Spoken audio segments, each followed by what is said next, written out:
Salamlar. Bugün belə bir sual izah etmək istəyirəm. Gəlin baxaq. Variantlardan hansı xəritə üzərində verilmiş rəqəmlərdən heç birinə uyğun gəlmir?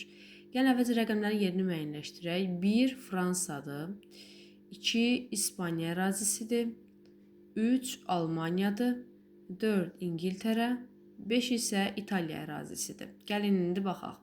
Frank imperiyasının parçalanması nəticəsində yaranmışdı. Frank imperiyası 843-cü il Verden müqaviləsinə əsasən 3 yerə ayrılır və gələcəkdə hansı dövlətlərin əsası qoyulur? İtaliya, Almaniya və Fransa. Deməli, A variantının üzərindən xətt çəkirik. Bu variantımız doğrudur. Bir müddət Bizans imperiyasının paytaxtı olmuşdu. Bunlardan heç biri paytaxt olmamışdı. Paytaxtı bu nöqtədə yerləşir, bu qitədə yerləşir. Yəni, Osmanlı tam birləşəcəyi yerdə Konstantinin dövründə 330-cu ildə paytaxt olmuşdu. Vizantiya köçürülmüşdü. Sonra Konstantin adı ilə Konstantinopol adlanmışdı. Belə. 8-ci əsrin əvvəllərində ərəb xilafətinin tərkibinə daxil edilmişdi.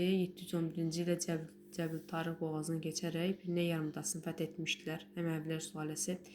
Yəni 2 doğrudur, 2 ona aiddir, 2C variantına aiddir. C-nin də üzərindən xətt çəkirik, bu getdi.